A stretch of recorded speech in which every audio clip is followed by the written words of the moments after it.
All right, so we did trade today. It took a while to find a trade, honestly.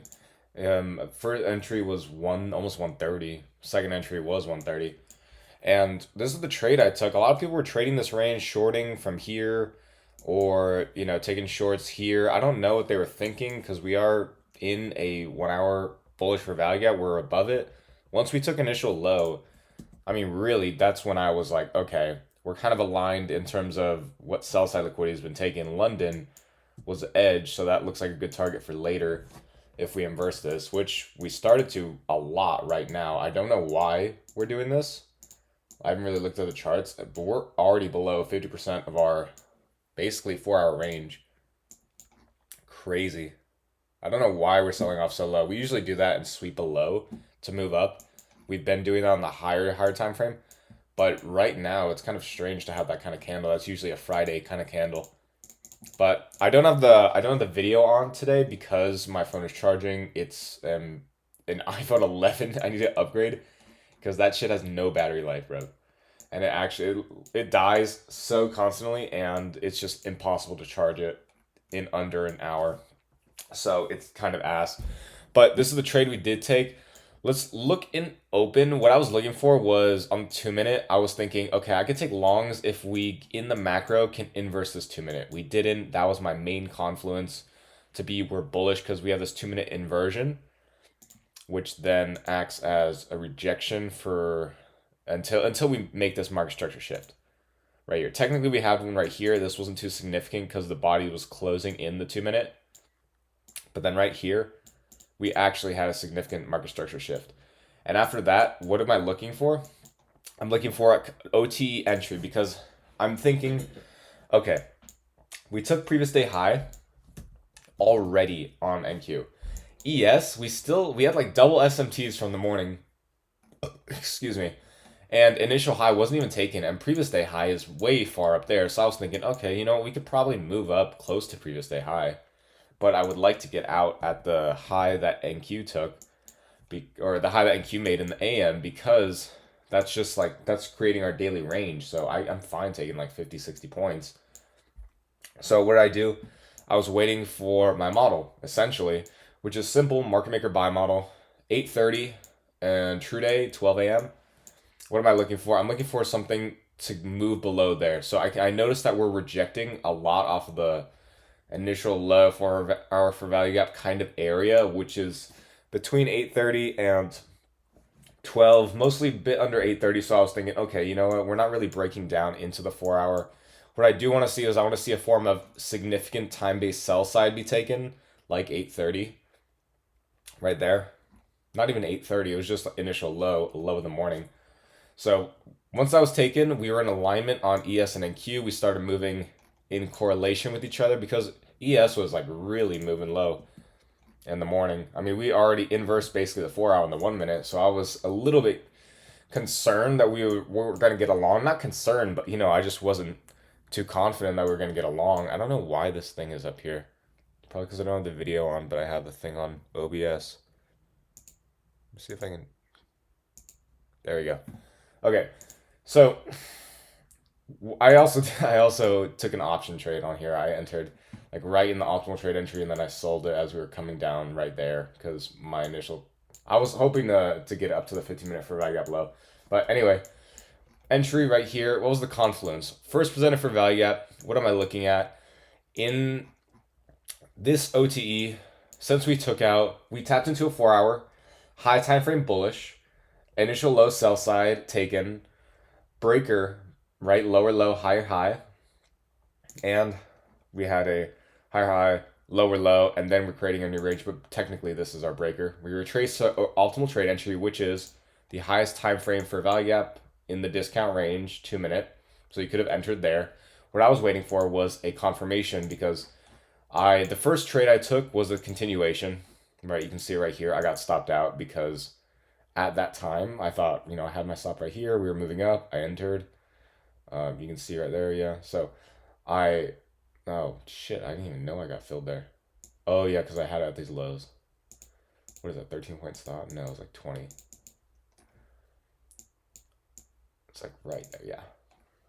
So I was hoping to get a move up, probably like a 1 to 2, something like that. But ended up happening was that trade, I was looking to close it, but it just happened so quickly. I closed when it was being liquidated. So I took an entry right here. I put it at this low because I saw that we created a short-term, intermediate-term low right here. I entered in the first presenter for value gap, basically the 5 minute for value gap retrace. And then from there, where is it? 5 minute for value gap retrace, we barely tapped into it. And then we just started launching up and I exited all positions. That was yesterday's trade. Right here, 5 minute for value gap. Let's just take off of the charting. Right, so we really kind of wicked down here. This is 5 minute. We wicked down and then closed right above. I entered as we were coming up because I was thinking, 5 minute candle, open. We create our low in the optimal trade entry. 5 minute high. And then we're closed somewhere in here and then continue with our target to AM high right there. I mean, it makes sense. 5 minute retrace. That was the only gap we had. We had no more fair value gaps that were valid here, and we only had gaps on this leg that was part of our buy model. So any retrace was a valid long, right? Even though we technically broke structure, right? This is still a long because this is the model. The first phase of the model, which is 4 hour for value gap, initial low. In this case, it's 4 hour for value gap, initial low. Breaker, optimal trade entry. The first phase is already complete. What I'm looking for is then a retrace to like a first presenter for value gap, a 5 minute retrace to a 5 minute for value gap, even a 2 minute and a 1 minute. And then what was I doing? I went down to the 30-second to look for ways to lower my exposure in the market, to lower my risk. And what did I see? New daily opening gap in 830. That is a very good low because if we're rejecting new daily opening gap high, that is a significant sign to go long right there. So I had my stop at this low. I trailed it to this low, which was under 830. I thought that was valid. Anything under first presented for value gap after we started inversing this gap was a low, or was a valid stop, and it was a low exposure to the market. So I was already break even at that point. When we were up here, I was already break even. And so what did I do? I took partial right here. I took 5 off here. I was thinking we could come to this 15-minute for value gap low. And then we do have all-time highs much higher. I didn't know if that was going to get... It wasn't likely to get hit today.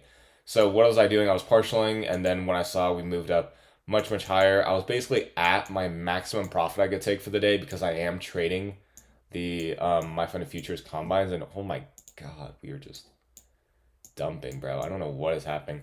But, oh, we're down to this 4 hour now. Past that 4 hour, oh my god. Like, this is a lot of quick movement. This is a 5 minute chart, and slow movement to the upside. Massive extendo to the down. Holy shit. Somebody's printing off some banditos right now. That is a big move. So, and look how this delivered anyway. So where's your entries? Where would your targets be? If we just look in the macro on this leg down, I can see you have this entry, this macro entry, right? What would I look for here? I would look for 5-minute inversion right here. 5-minute inversion, 1 minute for value gap tap. If we're going to move lower to London low, then that's still positive R. You could put a stop somewhere up here. Yeah, retrace. You could enter here. Honestly, in the macro, it would be easier if you would have entered here, put a stop up here because we swept this high. Stop up here. Sell post 10 a.m. low, which is right here. You could have been out right there by 11:30 if you would have entered 10:57, about an hour-long trade. And you could have held runners to God knows how low. But that's really what happened today. It was a very sit on your hands and wait for the best setup to happen. Because look at this. This was absolutely ridiculous, fam. Ridiculous. This range right here, what do? We created double SMTs. Double SMTs at initial high right here. And then we swept high, swept low, swept high, swept low, internal high, internal low, internal high, swept low, swept high, swept low, swept high. Like, bro, it just doesn't even sound nice when I say it. Swept high, swept low, swept high. It's ping pong. We're playing ping pong. It's just not fun to trade that price action. So I was looking for the clear model. And bro, if you took trade in this, okay, it was, first of all, was it your model? Second of all, really, could you have just waited for the second macro? Like, come on, bro. Um, we have a second macro, like literally played out the best shorts of the day. Best shorts of the day, best shorts of the week played out in the second macro. You can just wait. You have more opportunities in the day than just the first AM macro.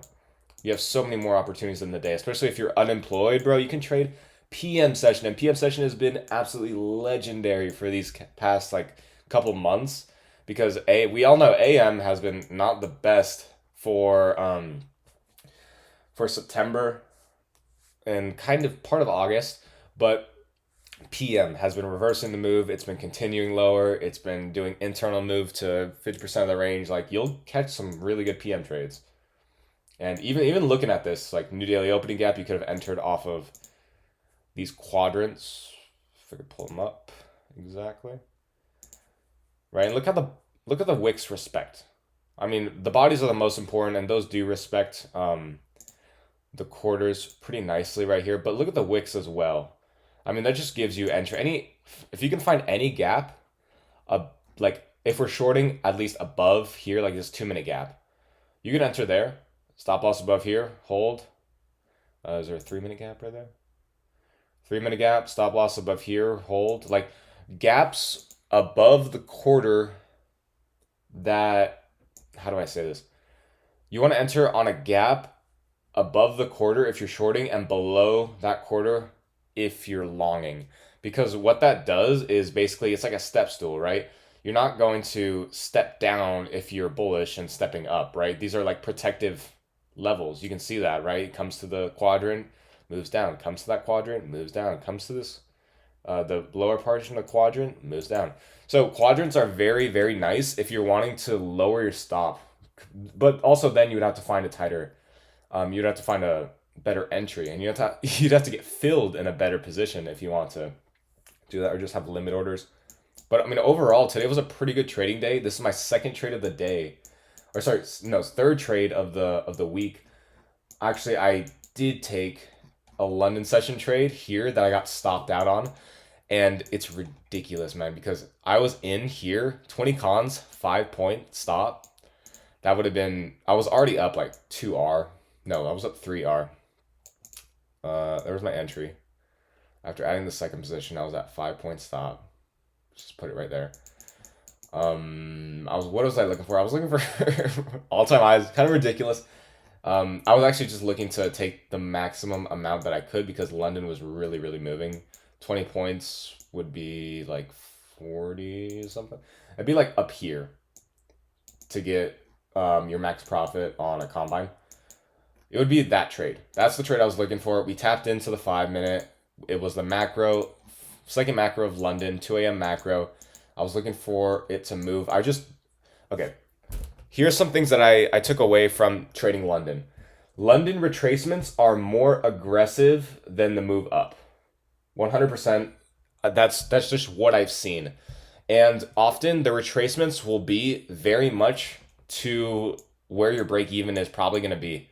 All right, so don't let that scare you, because if your stop is at that protected level, at that protected high, or like this low, this protected low, then just don't worry about it. You're risking very little anyway. So if you take the loss in pursuit of like a 1-6 with 20 cons, that's perfect, right? That's what we do. We risk in order to make a higher return, and 1-6, that is worth it, bro. Especially when we had so much movement since open at 130, like there's so much movement. And it was a news day for London, which I'm kind of getting used to tracking the news for London. I kind of like London. I'm going to be honest. I'm kind of fucking with London. But that was the trade that I did take.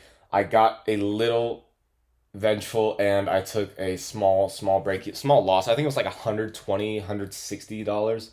So anyway, it was like a $350 loss for that session. And I was fine with that. That was very low. That was even less than 1R in pursuit of catching like 4R. So I was completely okay with that. I was waiting for longs in New York, and this is what we catch. On these combines, we have three trade setups that we did take. That London we fumbled. This long, and then previous day long. I don't even know where that is, but that was it. That was it today. In L in London and Dub in New York. And now we're just gonna wait for Friday. Honestly, I might not even trade Friday because I'm up like 7R in the week, which is very good for the combines. That's like one more trade away from passing half of them, and then some of them might activate a little late. So that'll be the next goal. Get all those. Start copy trading next month. Fully allocated on Top Step because we'll get paid from our job. I'm struggling to say that. Our job.